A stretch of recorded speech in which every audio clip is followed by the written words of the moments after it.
Hello, and welcome to Voices in Leadership from the Harvard T.H. Chan School of Public Health.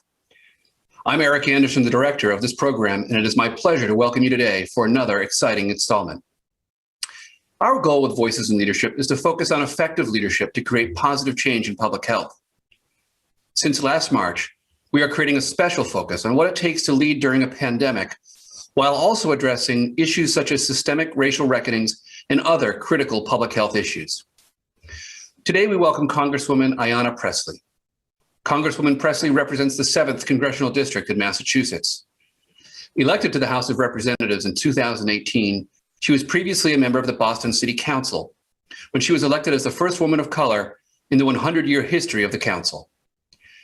In our program today, Congresswoman Pressley will discuss what inspired her to become an advocate for justice and equity throughout her career, and how she has been fighting on behalf of her constituents and all Americans who are affected by the scourge of systemic racism and related injustices. She will be joined in conversation with Michelle Williams, Dean of the Harvard T.H. Chan School of Public Health, and by Jeffrey Sanchez, former state representative and lecturer at the Harvard T.H. Chan School of Public Health. Dean Williams and Representative Sanchez, I turn this discussion over to you. Thank you. Thanks so much, Eric. Welcome, everyone, and a special welcome to all of our students. This is National Public Health Week, and today, Thursday, April 8th, is Student Day, so welcome. And welcome, Congresswoman Pressley. It really is a privilege and an honor to have you with us today. Jeffrey and I have been looking forward to having this opportunity to chat with you, so let's just jump right in. Since at a very early age, you have been a leader and a change agent. In high school, you were class president. When you came to Boston University, you were a student leader. You spent 4 years working with Congressman Joseph P. Kennedy II, and 11 years working for John Kerry. Then you ran for Boston City Council, and on your first campaign, you were elected as the first person of color in the council's history. 8 years later, you defeated a 10-term incumbent for Congress by 17 points. All along the way, you've been a champion for justice and equity. So, Congresswoman, what are your sources of inspiration? What's propelled you over the decades? Simply put, what makes you tick?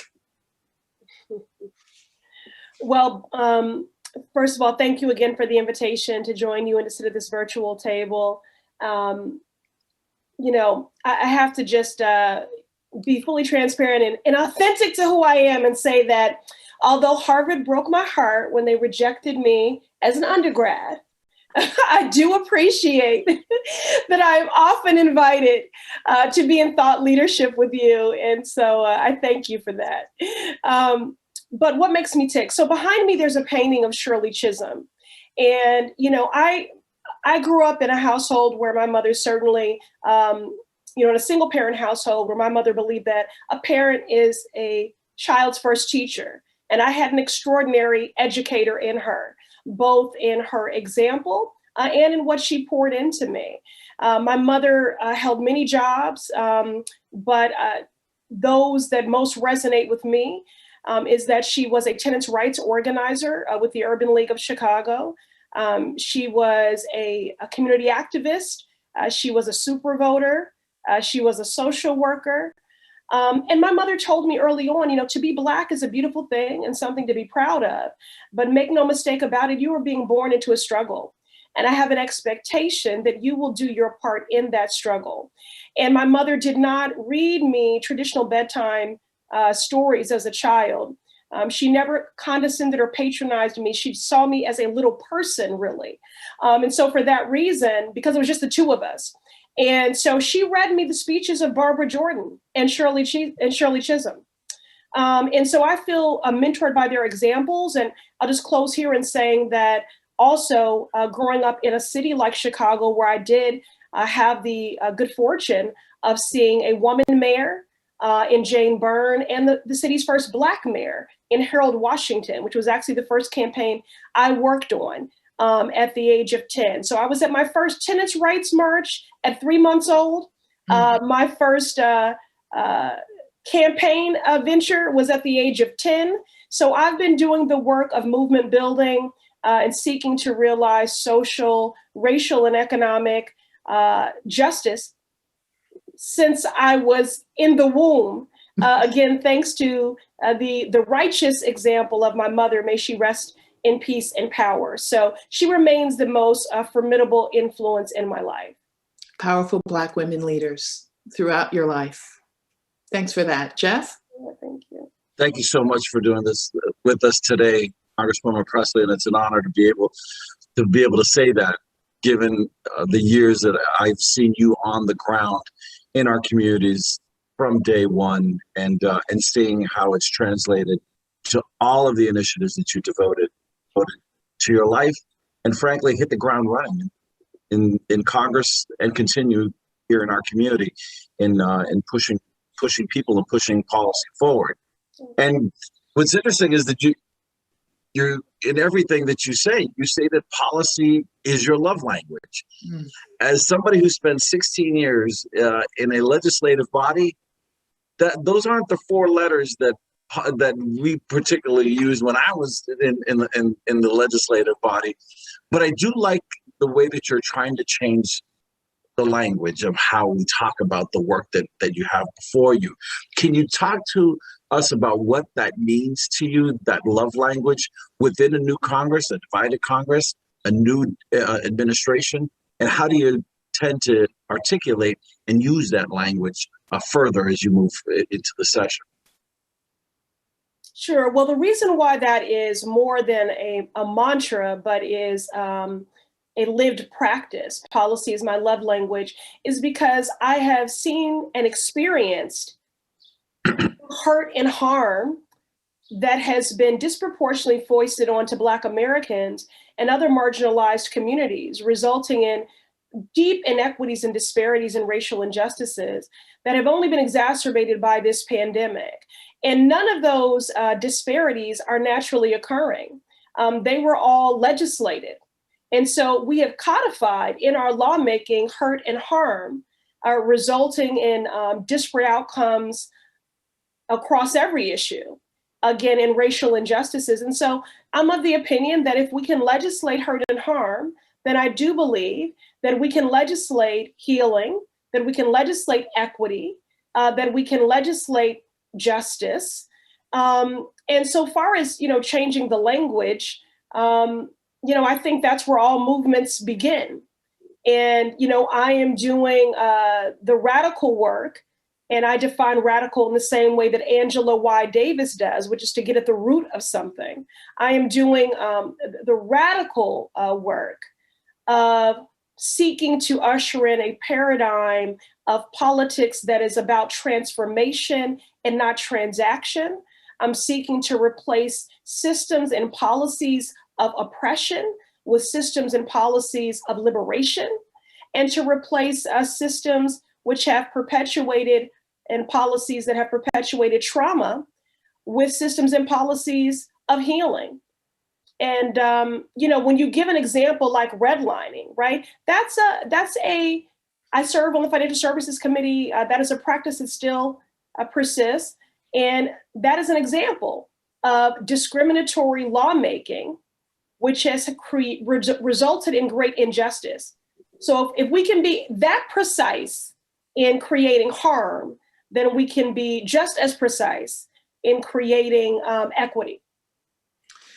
That's powerful response. And I want to continue on two areas, Congresswoman. Movements begin with language, and policies bring scale to transformation. So I want to turn our attention to the fact that the language, the narrative across our nation is changing, where leaders are now declaring racism as a public health crisis. And of course, those declarations are nice, but they are just declarations until we really bring operational intelligence, intentionality, and deliberation to the process. I'd like to ask you about the bills that you have sponsored that address systemic racism and public health issues. And we could start with criminal justice reform, for example. You've recently reintroduced the People's Justice Guarantee to transform clinical legal systems. which is dedicated to eradicating racism, sexism, xenophobia, and other forms of systemic oppression.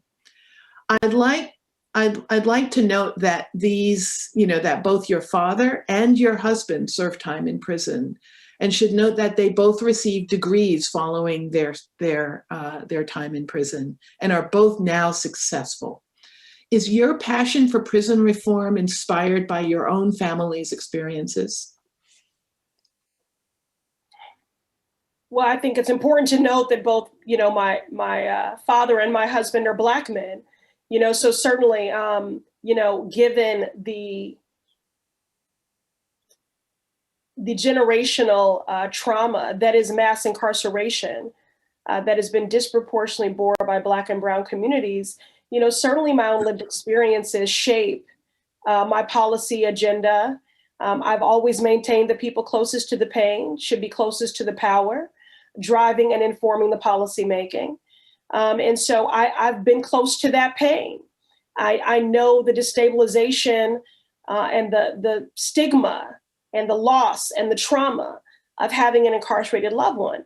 But I am no anomaly. In the Massachusetts 7th Congressional District, a district that is vibrant, diverse, and dynamic, and sadly, the most unequal in our delegation, but arguably, and the data supports this, one of the most unequal in our country. In the Massachusetts 7th, 1 out of 4 children in my district have an incarcerated loved one, and nationally, 1 in 25 do. And again, to quote Angela Davis, people think that social problems go to jail, but human beings do. And so with the People's Justice Guarantee, what I'm seeking to do is to create it's a radical reimagining. It's a new framework for how we truly get to a just criminal legal system, one that centers the humanity and dignity of all people. But the goals ultimately are to decarcerate. It's my response to mass incarceration is to seek to decriminalize those low-level offenses, to decriminalize disease. My father is a brilliant man, was always gifted. He self-medicated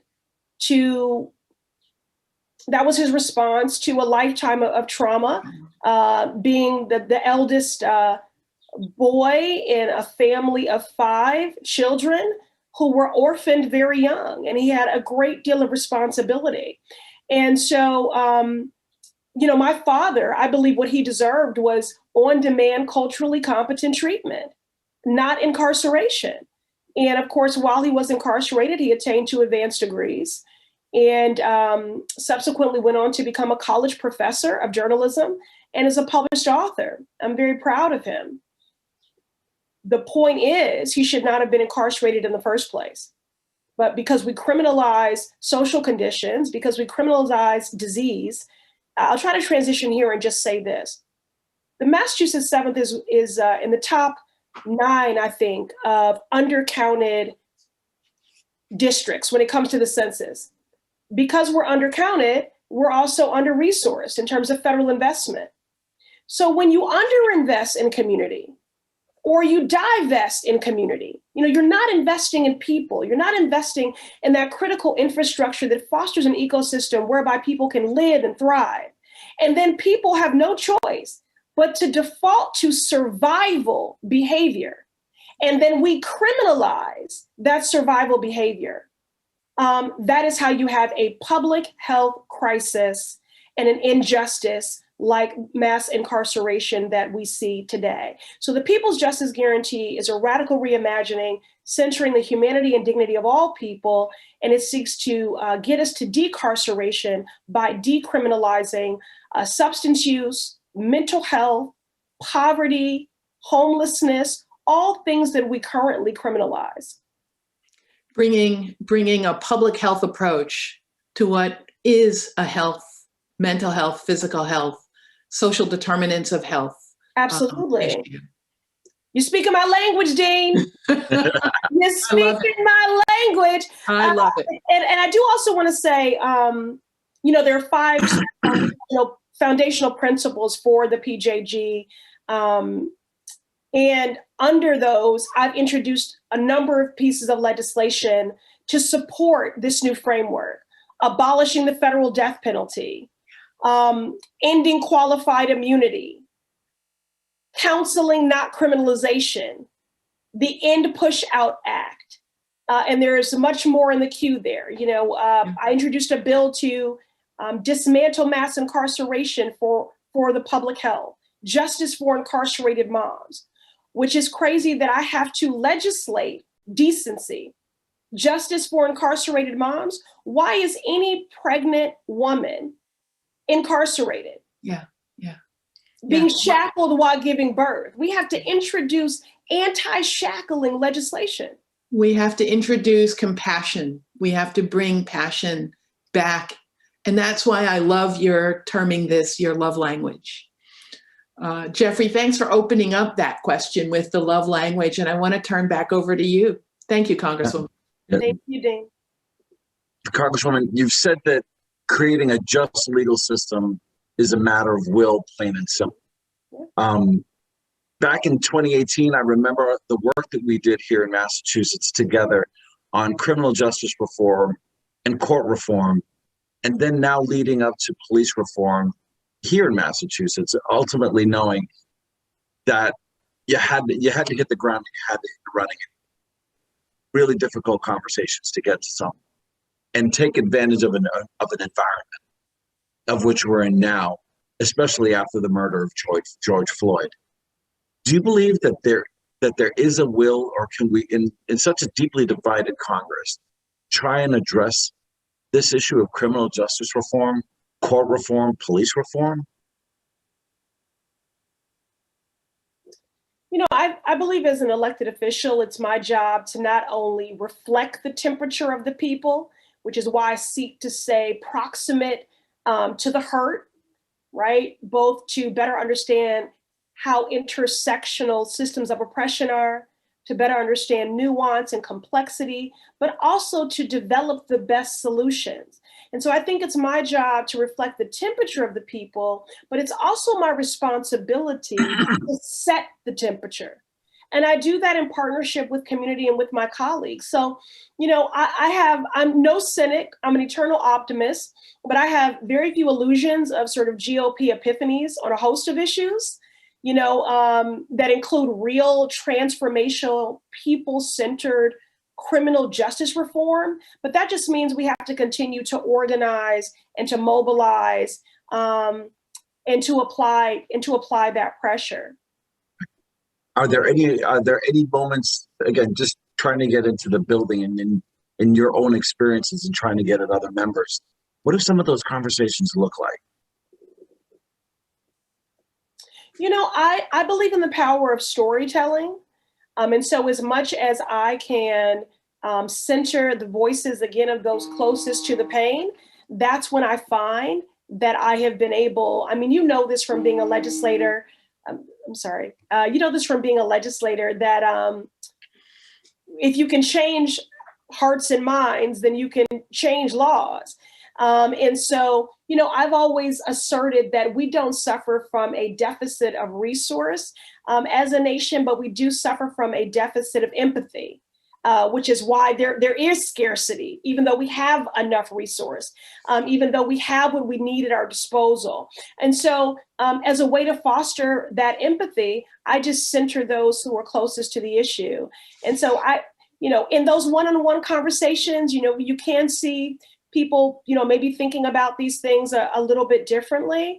But I also need people to know that although I'm very encouraged by the passage of the George Floyd Justice and Policing Act, which bans chokeholds, which would have saved George Floyd's life, which bans no-knock warrants, which would have saved Breonna Taylor's life, no one bill is going to undo centuries of harm.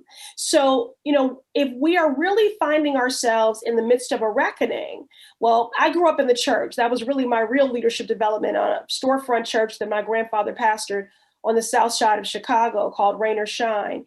And, a reckoning is something biblical. It's of epic proportion. So if we are really in the midst of a reckoning, then what is our commiserate, comparable response to this reckoning of racial injustice. It's going to have to be more than one bill in order for us to achieve a deep, systemic, transformational change. But it is necessary that we do that hard work. So all I can do is just continue to organize, to mobilize, and again, to center real people in my advocacy. Thank you for such a great response. Dean Williams? Yeah, thank you, Jeffrey. Congresswoman, I'd like to switch gears a little bit to talk a little bit about gun reform and gun safety. You know, you mentioned the power of stories. And, you know, just in the last 10 years, we have seen so many powerful stories, local, daily, weekly, national stories about trauma that's brought about to all of our communities because of gun violence. And during your tenure, you know, both on the city council and now in Congress, I know gun violence is one of these very big issues. Can you talk about why this is important to you and what is it going to take for us to move the needle? There are plenty of stories out there. We can't just legislate ourselves out of this. So what's the strategy for really cracking this nut? Yeah, well, in my 8-year tenure on the Boston City Council, one of the things I'm proudest of is having introduced, which is still standing, and I hope it will exist in perpetuity, a policy committee called the Committee on Healthy Women, Families, and Communities. And it was the first committee, and it was actually replicated in other municipalities throughout the country, and a handful of them. It was the first committee on the Boston City Council to name the issue of trauma. And at that time, I was having to do a lot of educating about, you know, what it is. But once we were able to get people to wrap their minds around what is trauma, then we got them to appreciate that, you know, violence in all its forms, gun violence included, first of all, is connected, right? You know, sexual violence, domestic assault, gun violence, you know, there's a real interconnectedness to many of these issues. And it has wrought great trauma, community-based violence, school shootings, mass shootings. You know, during my time on the Boston City Council, I convened the first ever listening only hearing where we brought in almost 400 families, surviving family members who had lost their loved ones to gun violence, to speak to what their hurt is, what their experiences are, what their trauma is. And so then I've taken that work to the federal level and actually convened the first ever hearing on childhood trauma in Congress. And I did that under the leadership of Chairman Elijah Cummings, who I miss every day, as a member of the Oversight Committee. So, you know, this is a public health issue. And I just continue to do this work of how do we combat and mitigate trauma? And that is about addressing those social determinants. How do we support surviving family members? And of course, we need to do things like ban assault weapons, and we need background checks. These are things that, you know, save lives immediately.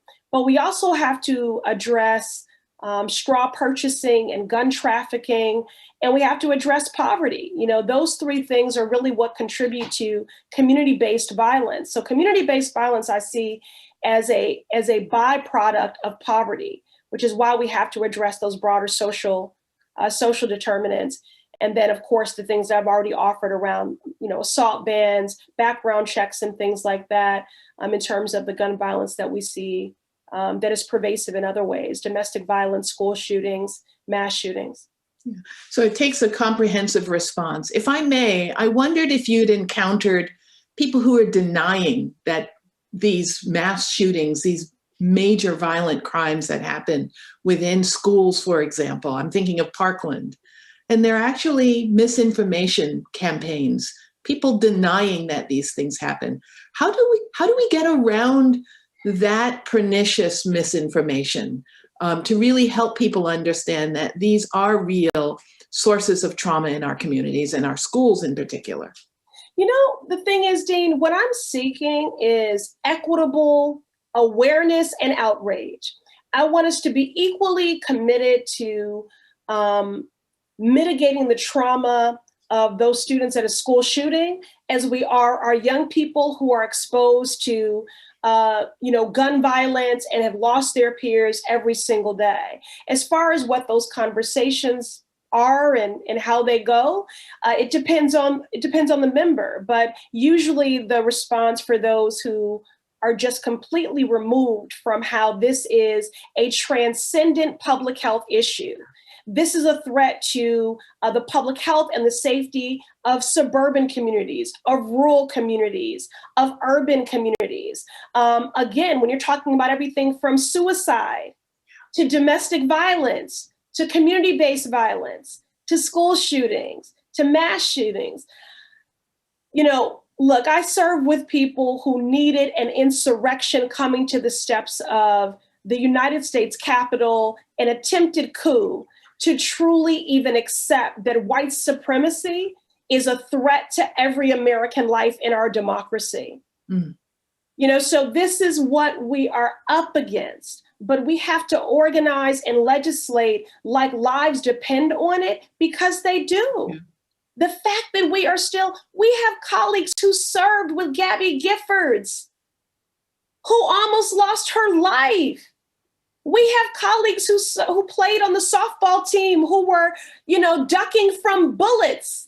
We have colleagues who represent these districts that have tragically experienced school shootings and mass shootings. So there is just it's very challenging, but I'm encouraged that President Biden is, rolled out today executive actions that he's seeking to advance, because we have to move. It's a matter of life and death. It's a matter of the public health. Thank you. Jeff? Congresswoman, with your leadership here in Massachusetts, we have the strongest gun laws in the nation, pretty much. And it reflects in our low per capita incidences of gun violence here in the Commonwealth. The laws are strong, and there's always an openness to talk about reforming gun laws. Mm-hmm. And I remember and even before that, when we were talking about the background checks, having Republican members and actually the Action League having conversations with us, the Democrats at the time, really made a difference. With what's happening at the national level, with the NRA having some kinks in their armor, do you think that there's some window of opportunity to be able to bring the largest vote, the largest group and advocacy group on gun rights to the table? Well, look, so let me try to hit this, granddaughter of a Baptist preacher succinctly here, because there's so much to get at here. So the first thing I want to say is that we need to end the filibuster. We need to abolish the filibuster, okay? That has been an obstruction to progress on everything from restoring voting rights, to passing an anti-lynching bill, to passing legislation to reduce the cost of prescription drugs, to passing an infrastructure bill, to gun violence reform. So we need to abolish the filibuster. But I do believe, sadly, and once again, it takes great tragedy for there to be a prompt and an impetus to really get people's attention here. But look, I'm a firm believer in that you just organize and you mobilize. The power of the people has always been greater than the people in power. We have to be sustainable in our outrage. And I'm gonna, do my best to center the lived experiences and to amplify the stories of those who have been directly impacted, in the hopes that my colleagues see the light. But if they don't see the light, then we will bring the fire. Mm. And we will bring that fire in the form of organizing and mobilizing, and in what we do at the ballot box. Now, the last thing I will say is that we have got to pass H.R. 1, because that is not only critical to our democracy in terms of access to the ballot, but also in rooting out the influence of dark money, of big lobbies like the NRA, that is so important.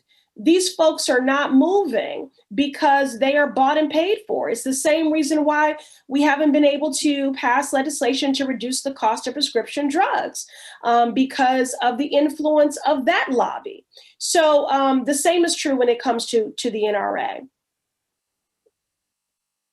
So moving on, let's tackle anti-racism in public health. This pandemic has laid bare the entrenched racial disparities in our public health systems in this country. This summer, the dean and I fortunate in being a pen and op-ed on the issue, and we were so happy with what you introduced relative to this issue of racism being a public health crisis, because we know that the Black community and Latinos are 3 times more likely to fight contract COVID-19 and 2 times more likely to succumb to the illness altogether. And with Senator Warren and Congresswoman Barbara Lee, you introduced the Anti-Racism and Public Health Act. If signed into law, how will this impact and how will the impact be measured, and what impact do you hope the act will have? So I said that throughout this, we've been elevating my practice of policy is my love language.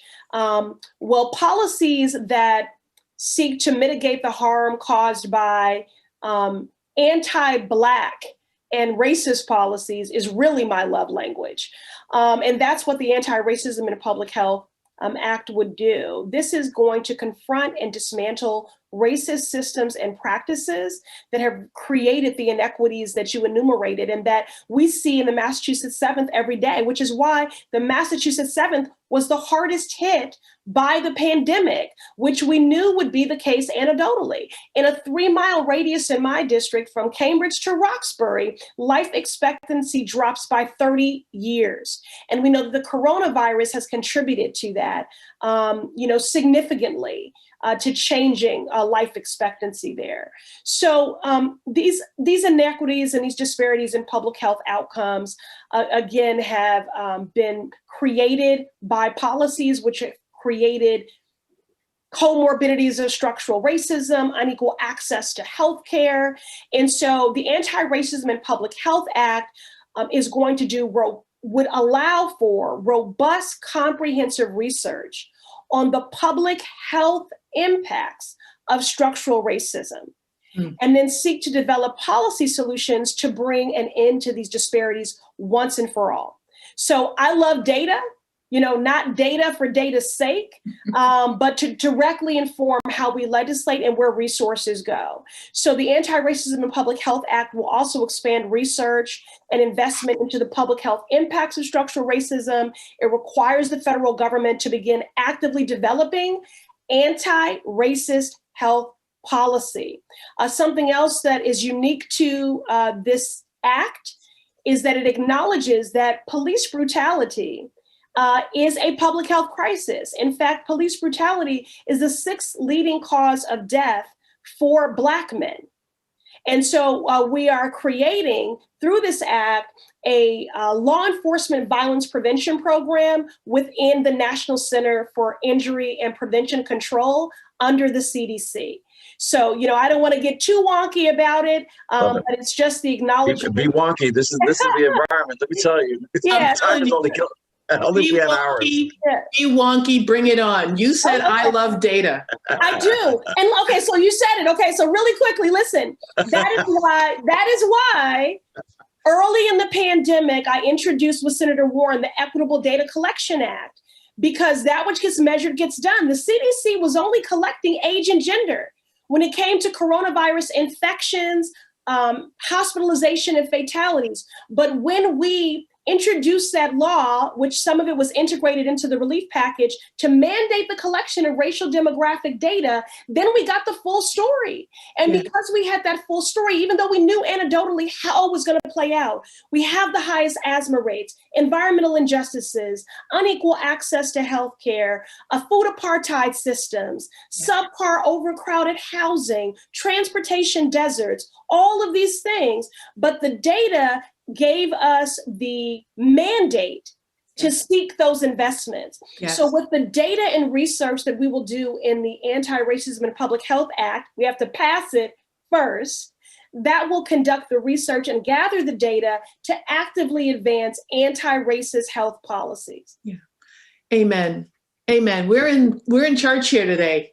No. So Yes. I have to say something, because you segued beautifully into what management guru Peter Drucker once said, which is only what's measured gets managed, right? And your leadership in mandating reporting of COVID-19 data by race and ethnicity in particular has been crucial. However, despite all of your hard work, race ethnicity data continues to be unacceptably absent in very high levels, upwards of 46% missing information on race ethnicity for COVID cases, 24% missing information on race ethnicity for COVID related deaths. And now with vaccines, these most spectacular public health goods that should be closing disparities, we are missing upwards of 45% of where vaccine doses are going according to race and ethnicity. What options exist for enforcement of these mandates? Wow. Yeah, it's really just about, honestly, oversight, because every law is only as good as its enforcement. And so as we've introduced these bills, because even after our Equitable Data Collection Act, tenets of that were included, again, what we were getting back was not, in the prior administration anyway, was not consistent with what the law had mandated. So it is about, oversight and being vigilant in that regard. And similarly to what we did early in the pandemic, when it comes to vaccine distribution, we also lobbied the new administration and the Department of Health and Human Services to collect anonymized racial demographic data for vaccine recipients. And what's key in the data collection, both in the Equitable Data Collection Act and in our advocacy around the vaccine, is that we're asking for that data to be collected, disaggregated, Yes. and reported in real time, because this is about saving lives. And so what we have to guard against are patterns of vaccine redlining, resulting in inequitable access to communities that have been the hardest hit, for all the reasons that I've already enumerated, while also dominating essential workforces as well. Yeah. So we can't have those communities that have been disproportionately impacted, not accessing the vaccine. So one of the things that we did do in the American Rescue Plan, and I fought for this, was that we make those massive investments to support community-based efforts in partnership with community health centers. I have the most community health centers of any district in our delegation, perhaps in the country. So I led the fight. We secured $7.6 billion for our community health centers. 1 in 3 of my constituents receives their care from a community health center. And so that's $7.6 billion, and the specific investments that we have fought for relative to equity, but really focusing on resourcing those trusted voices and those community-based partners, I think is going to go a long way. So this is about, we keep lobbying, we keep legislating, conduct oversight, be vigilant, and then make sure that we are enabling those closest to the pain, those community-based organizations, those trusted voices as partners in this fight and in this work. Wow. Another comprehensive response. Thank you, Congresswoman. Jeffrey, over to you. Congresswoman, the history of pernicious racism in public health contributes to vaccine hesitancy amongst Black and Brown communities, Black and Hispanic communities, particularly. I want to say thank you for visiting Chelsea, Massachusetts a couple weeks ago, and La Colaborativa, and the work that they're doing under incredible pressure and incredible challenge. What did you learn being out there? Because I think it's, you know, I love the way that you've been talking about how you come up with your in your advocacy, your road to making your decision on how you're going to advocate and how are you going to stand for things. Could you let us know a little bit about that visit and what it contributed to you as you're telling stories? Because I remember Gladys telling you and asking you, please take stories up, please take stories up.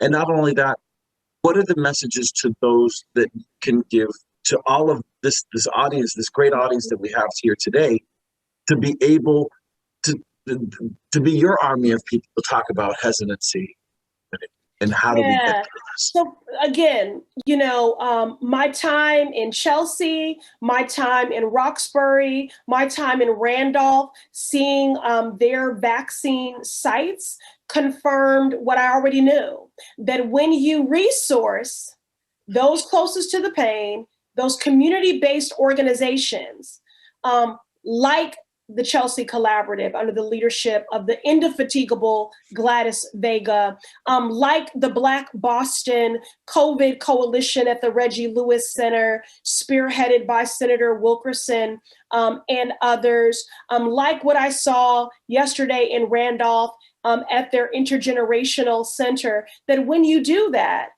they are able to combat the misinformation, the fear and the skepticism, because they are already trusted voices.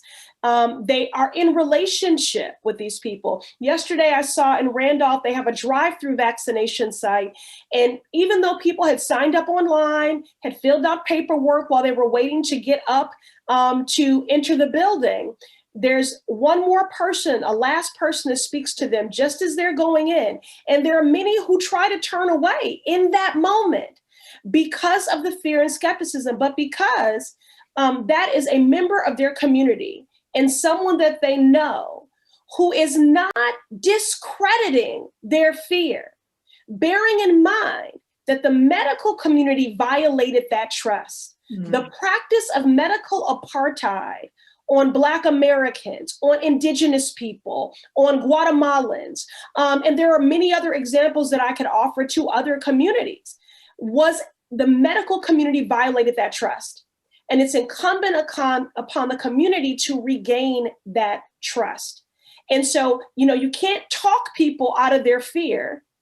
That's why it's best to have someone who's a trusted voice. I mean, because, you know what I mean? Sometimes people are dismissive of it.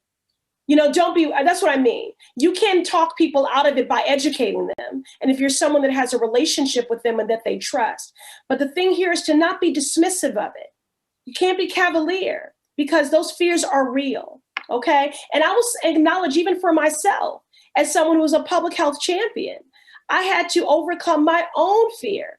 Now, what helped me was I got the answers I needed around the diversity of vaccine trial participants, that there were Black folks who were part of those trials, and that people like Dr. Kizzy Corbett developed the vaccine. You know, now we have 3.